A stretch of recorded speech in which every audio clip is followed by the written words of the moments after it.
So Charlie Kelly, this word degenerate is an interesting word. So degeneracy implies objective morality. Now, I've always been torn on the issue of objective morality. It's a logical trap. It's a tough one to talk about. So I use the cheating way out. I use religion very, very simply. And I say that God exists. God's choices are moral choices. They're the only moral choices. God defines morality, so there is objective morality, I guess. That said, humans' ability to find objective morality is kind of tough because it's everything that we learn about our creator or our moral compass is always lensed through interpretation, translation, transliteration. All of these different Asians go into how we absorb this information that we're given. And the information that we're given isn't actually a guide on objective morality. I mean, the Bible has moral propositions in it, but it does not lay out a fully objective moral framework. It doesn't. I was reflecting a lot on Galatians lately because that's what we're talking about in church. And one of the most interesting things that Paul says in Galatians right at the beginning, and I'm not big on talking about Christianity on the show. And the reason is because have you seen all the fucking people who are suddenly Catholic and suddenly Christian and they're all like just grifting off that faith? As it may not or may be, they're trying to profit. It seems like a group of people, a lot of whom I know, are trying to profiteer off of a conversion to Christianity of some sort, a lot of them being Catholic. I don't like that idea. I don't want to sell people on a Christian show. I never have. People ask, I answer, I am a Christian. I do believe in God. But I hold a lot of probably heretical views for a lot of people. I think through and I read and I reanalyze and I use my literature degree to kind of take different approaches to biblical texts than just what's given at the pulpit. And I find a lot, like most of the time growing up, there was very rarely like a cohesive or coherent, consistent stroll through books of the Bible, which I find to be like, that's kind of lame. We're just sitting here picking verses or short sections out of multiple different places and deciding that we can construct a sermon out of it. Well, cool. That's fine. But I don't find that very useful because I think it decontextualizes things anyway. Anyway, my church is doing something I like. They're deciding just go through Galatians, straight through it. Galatians 1, 11 through 24, which is 11 through the end of Galatians 1, if I'm not mistaken, was the second week. And so I've been journaling. Where I was going with that, I'm going to upload my pictures of my journaling on these things to locals and to YouTube community posts for members for no other reason than I wrote them down. I'm thinking about them. I find them a little bit like not my words. I just find the study of it a little thought provoking. It's there for people. We're not switching into a Christian philosophy channel. Believe me, that would be fun, wouldn't it? Boy, I would get some feedback on that one, I think, but that's not what it's about at all. It's just, I have these notes. I don't usually take notes. I don't usually journal, but I'm trying to make a point to do it. And I think if I upload them, it might help people, or it might help me do it and people might find it useful. That's it. That's it. I'll try and make that very clear. I am in no way trying to I fucking hate the Christian grift on the right. I hate it. I hate it. I hate it. I hate it. So, Galatians 11 through 24 is really interesting in this one thing. That's the only thing I'm going to talk about on the show today in regards to this. Paul gives himself permission. I think it was in this part. It might have been in the prior part. Either way, Paul gives himself permission to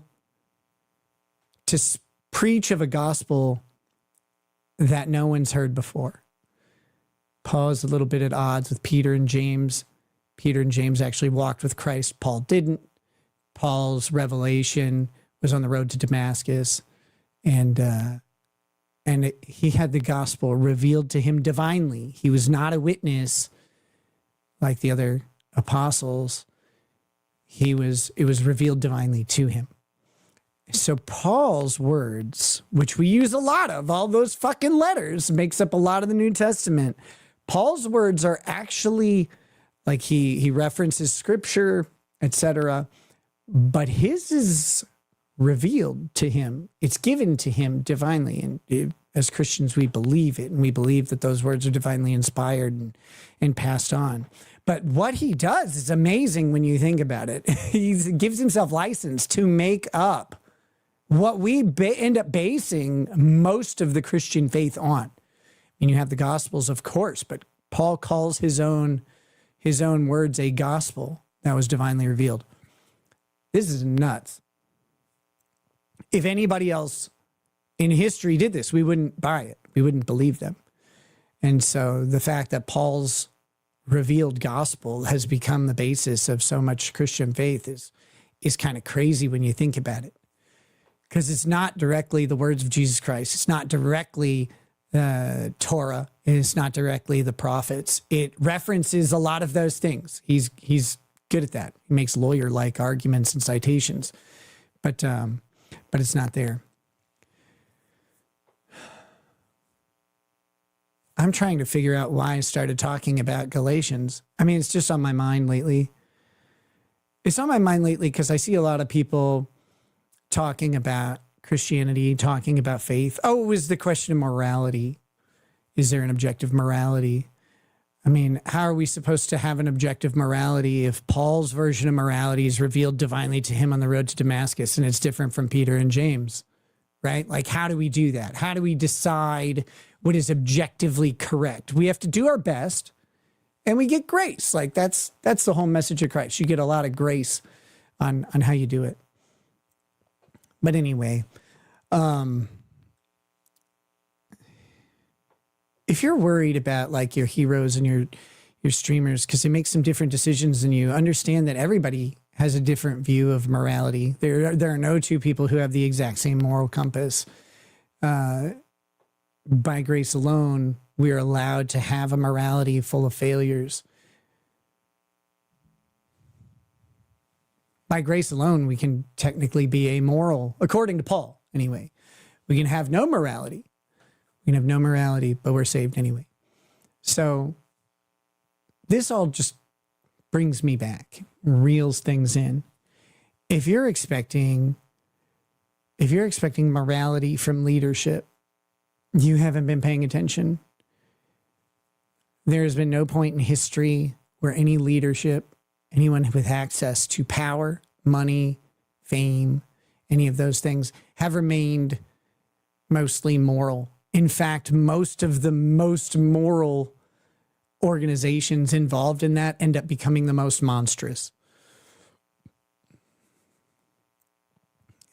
You can have a good, wholesome group. You can have a good group of people. You can have a group of people who do great things together.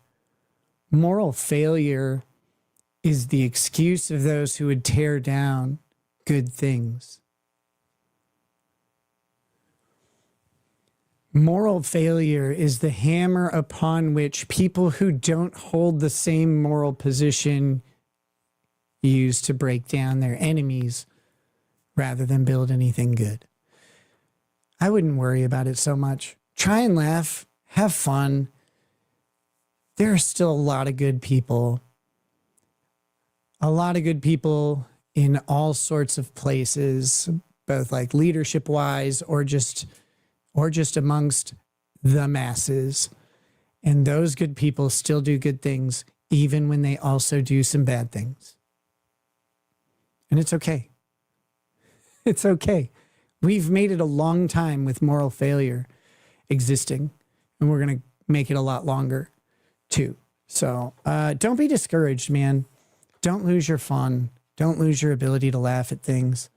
Laugh at the moral failure too, because people who redeem themselves, people who do overcome, their deficiencies, they overcome it in part by laughing at their own moral failure or finding some other way to process their past. Because if you can't process your past, how the fuck can you move on? Don't hold them to it. The internet has this desire to pin people where they are forever. And they always pin them at the lowest valley. It's like, you're here forever.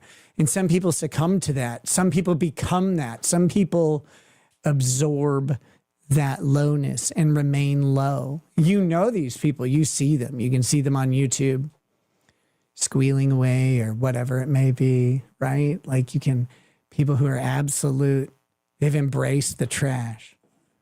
They've embraced the trash that people have thought they are rather than the good qualities that got them to where they were. And it's a shame that they've done that. It's a shame that there's a bunch of people out there who have encouraged all of them. Who've encouraged all of these people, told them, hey, you're not actually garbage. You don't have to make these decisions. And yet they do over and over. But that's okay.